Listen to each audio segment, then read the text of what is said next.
Hello. I'm Angela. This I'm is Sharon. Hi.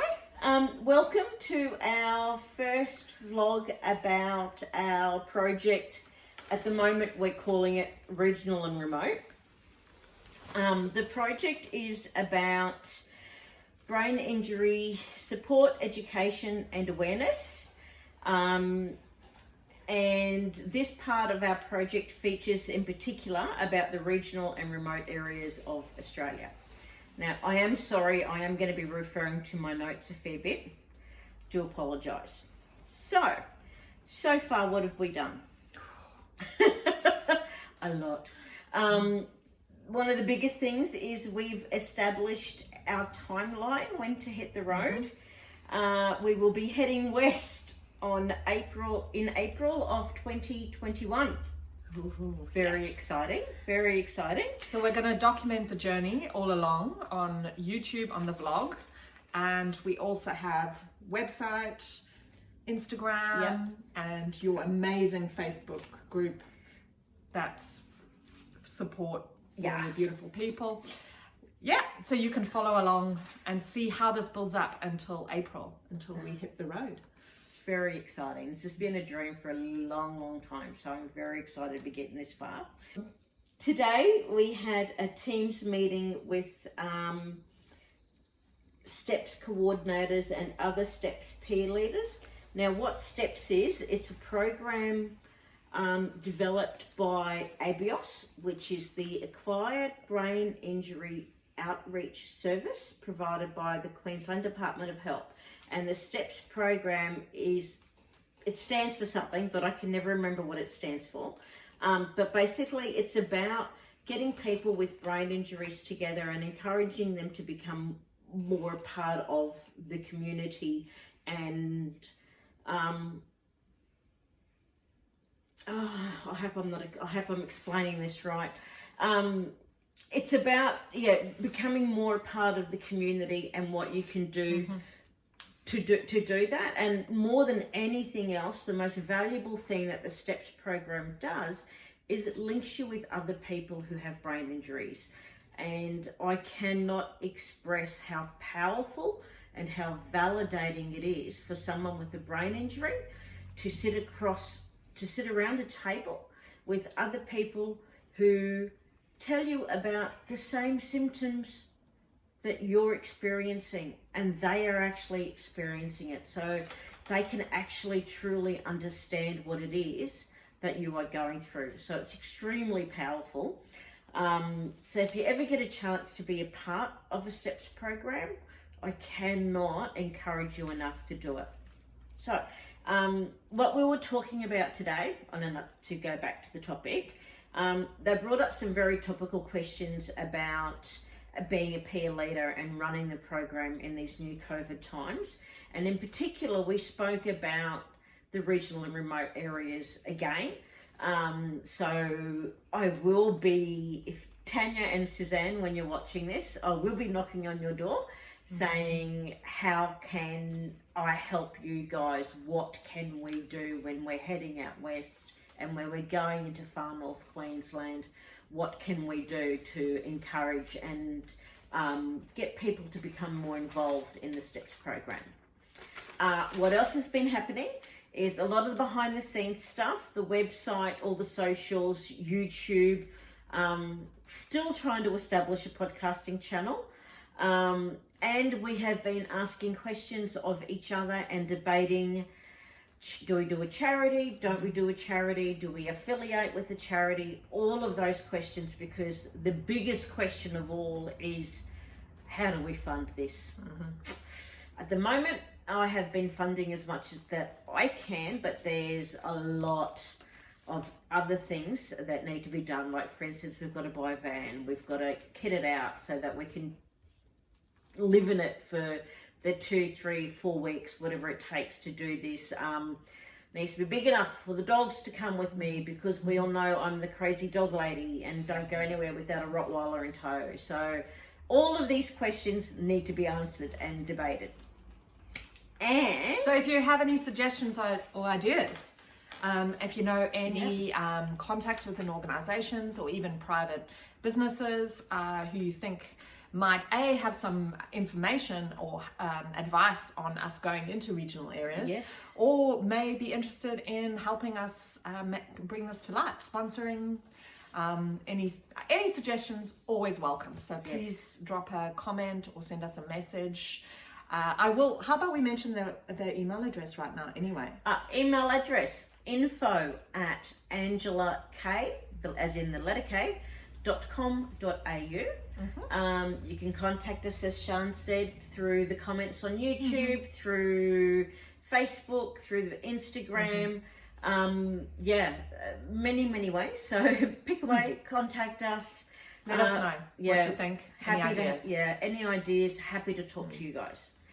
Okay, I think the big thing one of the big things that I did in the last couple of weeks was I did a presentation for the students and the staff at James Cook University.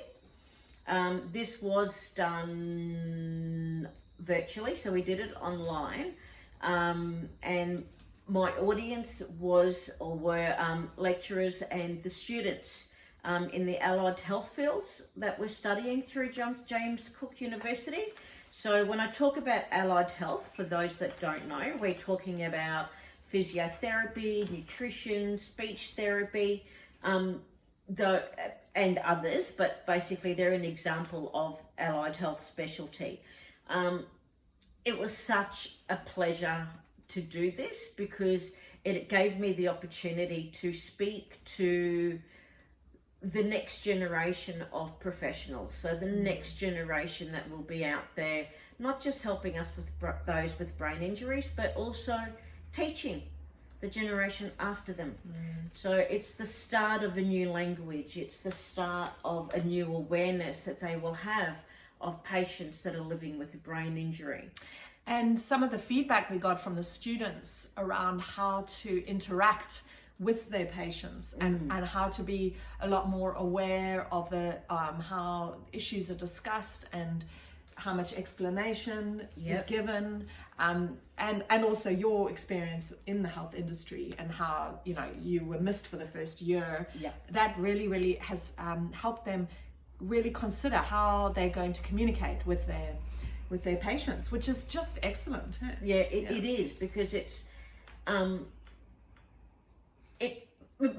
can make all the difference. It makes their job easier too. Correct. And like, I know, for instance, my GP, who is amazing, can I tell you, she took me a long time to find her, and I'm so very grateful that I did. One thing that she does is when you go in to see your GP or your doctor, and I don't know why, but the standard question is, "Oh, how are you today?" Well, I know not just myself, but a lot of other people with brain injury, we just go, "Yeah, okay." What do you say? Seriously, what do you say? Do you list all the problems that you've had and the pain that you've been in and the dizziness and the cognitive issues? Do you list those again? No, we just go, "Oh yeah, okay." What my GP now does, when I walk in, she says, "So what's changed for you?" And that, every time I hear it, it makes me go, wow. So it makes me stop and think about what I want to discuss with her. Now, I do keep notes as a reminder, prompts for when I go and visit her, what to talk to her about. But her asking that question makes the difference in my visit with her. So, and being able to share that with these students was really good as well. Like, their questions were very insightful, and the questions they were third year students in physio and occupational therapy and a few other things like nutrition, which was interesting.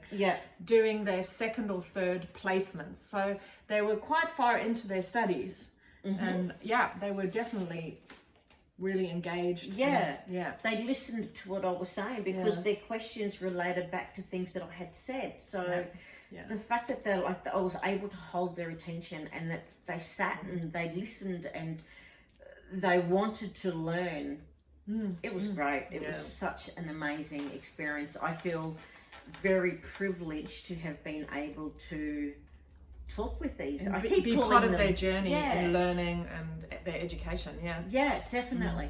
And like, I know I have a very bad habit of, I keep referring to them as, you know, these kids, but they're adults. Yeah, they have. You know, a hell of a lot younger than 20s. I. Yeah. Yeah. Yes, they 20s, could be my children, but Yeah. they're adults, and you know, living the fact that again they asked such insightful questions and learnt was great, was so good. So I am looking forward to doing some more work with James Cook University and meeting them, because And they meeting are them. remote and regional. So That's when we great. actually get out to some of the clinics that they hold in, you know, the towns out west and up in far north Queensland, I'm so looking forward to meeting them. And this has given me a little bit more of a, you know, that little bit more of a kick of how essential this is. So we will be contacting other universities and talking to them about doing the same thing with their students. Yeah. So yeah, it's exciting. it is. It's very exciting. It is very exciting. So that's where That's we're up this to. week. That's Yeah. this week. We look forward to talking to you guys again next week, and in the weeks coming on. So don't forget to hit subscribe and do the likes and the comments and all of those things that social media needs to keep us going and to keep us out there, so that more people can find us as they're searching, because the more people that are aware of living with a brain injury, the more people who understand it. And for us that are living with it, it makes our lives that little bit more easier. And we've said, and we've seen the carers and the allied health supporters. Understanding is essential. Yeah. It is. Understanding is essential. Thank you. Thank you. So yes, thanks everyone for joining. Lovely to talk to you again, and we shall talk See to you soon. next time. Thanks. Bye.